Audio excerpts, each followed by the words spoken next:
สวัสดีตอนเช้าแฟนคลับคลิปนี้เขาจะแฟนคลับเขามาชมเกี่ยวกับกิจกรรมดีๆในการปั่นรถถีบคาราวานระหว่าง3 ชาติเอาไทยเวียดนามเนาะตอนนี้กำลังซีข้ามกว่ามิตรภาพแห่งที่3ของแข่งขบวนในนครพนมประเทศไทยเนาะถือว่าทีมงานปั่นรถถีบกำลังจะเตรียมข้ามไปปั่นรถถีบเนาะถือว่าเป็นกิจกรรมดีๆอันหนึ่งที่จะจัดขึ้นร่วม3 ชาตินั่นแหละนะว่าจะเป็นได้เขาไปติดตามชมกันแค่บรรยากาศในยามตอนเช้าจากนักปั่นฝั่งลาวที่จะข้ามไปปั่นอยู่ไทยเป็นกำลังงอดการไทยแล้วตอนนี้เนาะนักปั่นสโมสรของลูกซีโคและหลายสโมสรอยู่แข่งขมวนก็ได้เข้ามาร่วม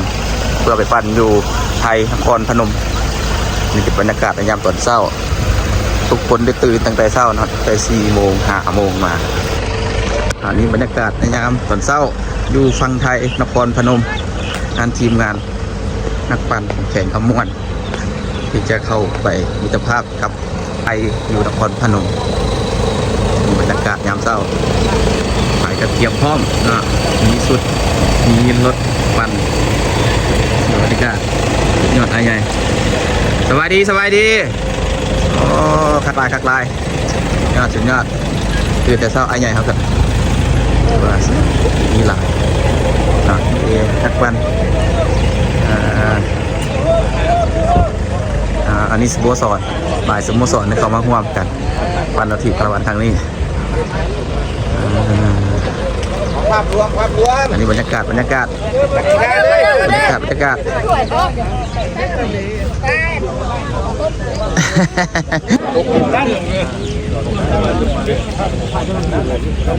ทีมนักปั่นทีมนักปั่นฝั่งลาวเตรียมจะไปแข่งไปปั่นอยู่ไทยทุกคนผู้หญิงมีจะคนแบบนี้นะเบิ้งใช่ผู้หญิงเอานะยามเช้าผมเตรียมพร้อมครับบอสมันอะไรจะไปแข่งเขาแต่ยังว่ามันเปลี่ยนไซส์เลยแบบนี้ไอ้ใหญ่ทีมแข่งทีมงานเตรียมพร้อมเราเอาหนังสือมาแจ้งไว้ด้วยเตรียมพร้อมสโมสรทางแข่งขมวนประเทศลาวขามฮอดด่านไทยแล้วกำลังล้อท่าเข้าเมืองของด่านของตม.ของนครพนมไปโอเคกดไลค์โอ้มานี่แหละของแท้นะสุดยอดอันนี้จะปลอดภัยโอเคบายบายทีมเขาในบายอันน่ะทางเราของคอยมาทางนี้เลยนะครับขอทางนี้สบายดีนะครับขอ3 คันหน้ามาจัดนิดนึงครับเพราะว่าเดี๋ยวท่านผู้ว่าก็จะเปิดการเปิดงานอยู่ตรงนี้นะครับการเปิดงานอยู่ตรงนี้ฉะนั้นพวกเราต้องถอยมานิดนึงนะครับตบปลามีสัญญาณแจ้งด้วยมีสัญญาณแจ้งเวียดนามเปิดที่นี่ก็คือเช็คว่าโชว์สังเกตตรงนี้ที่ชมรมจักรยานเพื่อสุขภาพจังหวัดนครพนมได้บูรณาการร่วมกับหน่วยงานสบายดีตะแคงก็คะมาตะแคงคำม้อนสบายดีสบายดี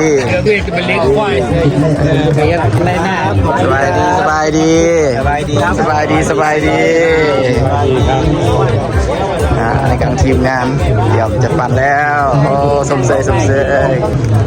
ถือว่ายาวเหยียดบรรยากาศกำลังจะเกี่ยมในการปล่อยหลังจากเปิดพิธีแล้วจะเป็นการปล่อยโดยยาวเหยียดมีแม่นครพนมประเทศไทยคุณกะโอนะครับคุณคดีสุขผลนะครับผู้การฝ่ายการตลาดโรงพยาบาลกรุงเทพนับตั้ง5 โมงนะครับโดยทางผู้ว่าราชการจังหวัดนครพนมท่านจากพิยาอุปราชการท่านนายกเหล่าการชาตินครพนมท่านธนวัลย์อุ่นเพชรราพรครับพี่น้องชาวปั่น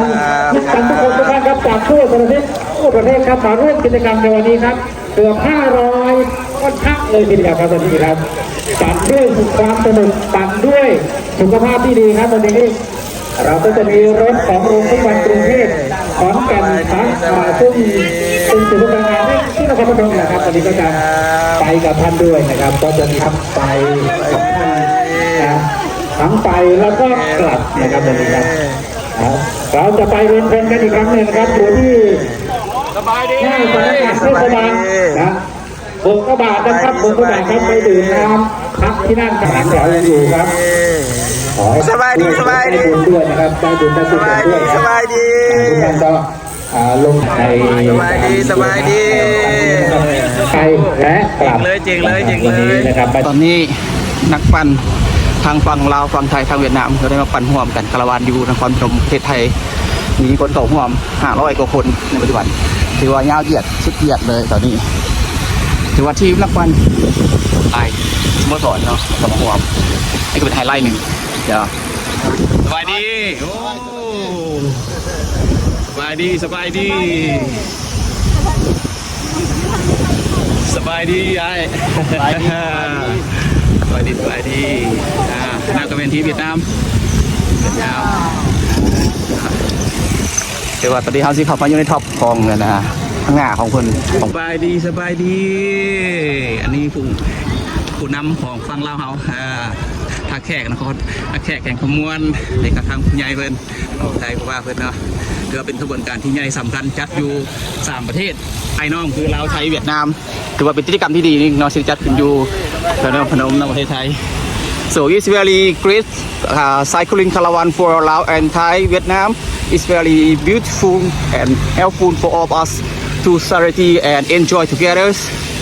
see how it look like in Thailand seeนี่แบบถือว่านี่เป็นบรรยากาศเนาะกำลังมาลายยาวเหยียดเป็นกิจกรรมดีๆหนึ่ง3 ชาติที่ปั่นรถถีบร่วมกันอยู่นครพนมประเทศไทยแล้วก็ท่าแขกแข่งขมวนประเทศลาวแล้วก็มีเวียดนามเข้ามาร่วมในครั้งนี้เป็นกิจกรรมดีๆเนาะส่วนยาวเหยียดทีมเวียดนาม so where you stay in Vietnam What part of Vietnam? Vietnam. Quang Tri. I see. Quang Binh. Yeah, Quang Binh province from Vietnam. I see. บรรยากาศคนนำถือว่าบรรยากาศตอนนี้อากาศก็บ่ร้อนหลายเนาะพอดีซิวๆเนาะในเวลาตอนนี้ของอากาศอยู่ประเทศไทยเรานครพนมนี่แม่นบรรยากาศไปทางขวาเนาะขวามิตรภาพถ้าเลี้ยวซ้ายกับไปสกลนครไปซื้อกับไปผ่านหนองคายเนาะตอนนี้กำลังที่ผ่านขวาแห่งที่3ระหว่างทักแขกแข่งขมวนกับนครพนมประเทศไทย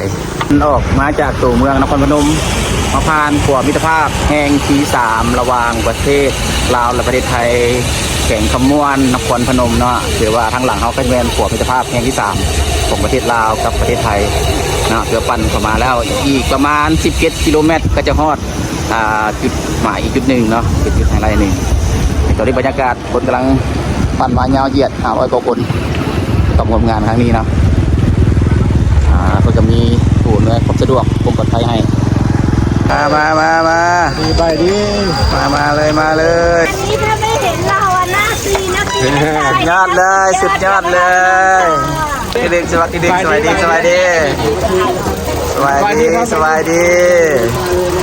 สบายดีสบายดีสบายดีมาสบายดีสบายดีสบายดีสบายดีสบายดีมาสบายดีสบายดีมาสบายดีสบายดีโอ้มาสมเสยมาเลยสมเสยคักเลยสุดยอดมาสเตตวิทโอ้มาสวัสดีค่ะดร.สวัสดีครับมาเลยผู้ใหญ่เพื่อนนี่แข็งแรงสุดยอดเลยโอ้สุดยอดแข็งเลยมาเซลทีมมาเซลสุดยอดเลยทีมมาเซลยอดเลยสบายดีจัดมือใดก่อนทางพุ่นคาดว่าไว้นี่เดี๋ยวก่อนวันที่1จะวันที่1ไหมยังไม่แน่ใจครับสบายดีค่ะเมื่อนี้พี่น้องไทยลาวเขามาจากคน เกือบร้อยกว่านะร้อยกว่าเลย ยอดเยี่ยมมาก ร้อยกว่า ยินดีต้อนรับค่ะ ครับ เดี๋ยวถ้าพี่น้องลาวจัดเขาก็สิไปหลาย ๆ คือ โอ้ การ ดีเซินเด้อเซินเป็นความสามัคคีสบายดีจ้า อะไรตาบ่เป็น ยิ้มด้วยขบวนเริ่มไปแล้วนะตอนนี้เนาะเริ่มปล่อยออกมาแล้วโอเคมาเลยบวนยาวเหยียดเป็นไฮไลท์หนึ่งของนักปั่นคนไทยนครพนมได้คีเอทรถจีบไซคลิงแบบสร้างสรรค์ต่อกัน2 คัน 2 in 1 for cycling in Nakhon Phanom people is look more creative look good it's mostly for the cycling is square outdoors but it's okay good ปั่นข้างหลายนะที่ว่ากิจกรรมของเพื่อนโอเคเอาเคยปั่นอยู่ลาวมาแล้วนครพนมกับแก่วันถ้าชิเข้าฮอดทางอุเทนแล้วนะจะลังสีเลี้ยวขวาเข้าไปนี่เขาฮอดได้สดคายอุเทนแล้วถือว่ามีปั่นมาหลายจังหวัดโคจังหวัดมีนักปั่น500 กว่าคนจาก3 ประเทศลาวไทยเวียดนามนี่คุณยายนี่ปั่นของว่านครพนมสนุกจักรยานคนแข็งแรงนะนี่แข็งแรงมากเลย มันเป็นท่าจะไปท่าด้วยกันไหมตอนนั้น ได้ไหมจำได้แล้วโอเค เรียนมาจากสปปลาวใช่ไหม ใช่ครับ ป้าจำได้อยู่เที่ยวไปด้วยกันอยู่ สุดยอดเลยเดี๋ยววันไปเดือนสิงหา11 สิงหา โอเค อีกเด้อ ครับโอ้มาหลายขบวนเนาะยาวเหยียดเลยการปั่นทางนี้คาราวานใหญ่เขายันเลยนะเรียกว่าเป็นกระบวนการใหญ่ที่จัดขึ้นอยู่นครพนมประเทศไทยซึ่งมี3 ประเทศของห่วงเวียดนามลาวนะเรียกว่าเป็นกระบวนการใหญ่นักปั่นสโมสรของแก่งขมวนก็มีบทบาทสำคัญนะครับไม่ส่วนห่วงจากการเชิญของผู้ว่าหรือว่าเจ้าแข่งนครพนมประเทศไทยเสด็จมานะ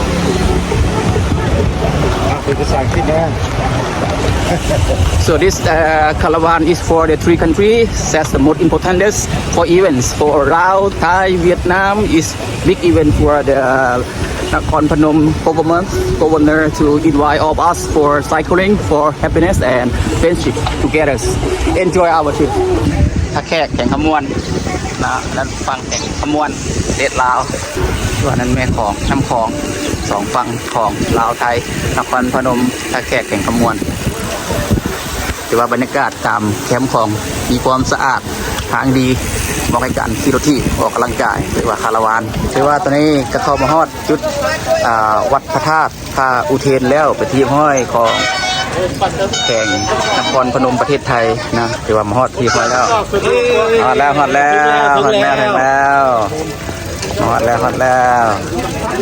ถือว่าปั่นมาฮอดจุดหมายปลายทางนะเป็นขบวนย่างรวงลายที่มาครอบตัวกันปั่นเพื่อเฮ็ดบุญร่วมกัน3 ชาติ 3 ประเทศนะลาวเวียดนาม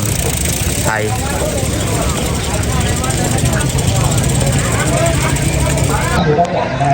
นี่เป็นบรรยากาศข้างในพระธาตุพระอุเทนเนาะถือว่าเป็นพระธาตุหนึ่งที่มีความงดงามมีความสะอาดล้อมที่ดีที่เป็นบ่อนที่เหมาะสมต่อกับการบำเพ็ญศีลหรือว่าทำสมาธิบรรยากาศท้ายบรรยากาศตอนนี้กำลังเข้าแถวเพื่อรับอาหารว่าง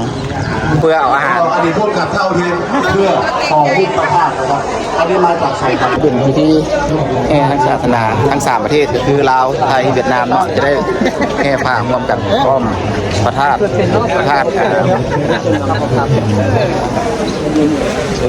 ว่าเตรียมละการแห่ฮอนเตรียมว่าหลังจากมาพร้อมแล้วก็เลย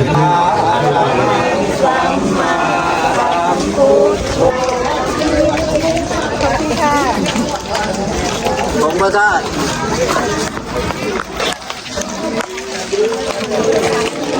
อใจเด็ดจุ่มเย็นตอนนี้แม่ก็ดึงข้างหลังก็ดึงมีต้องมือเลยเดี๋ยวเราสุพรรณเลยมาเลยโอเคเฮ็ดบุญร่วมชาติแล้ว3ประเทศลาวเวียดนามไทยนะ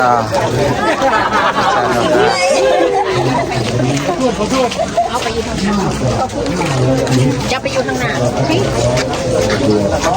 โอ้งามหลาย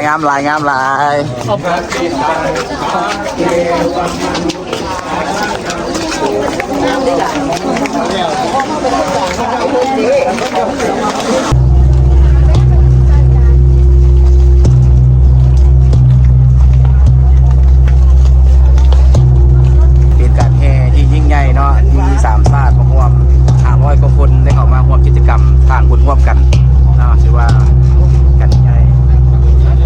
This atmosphere that cycling from 3 countries from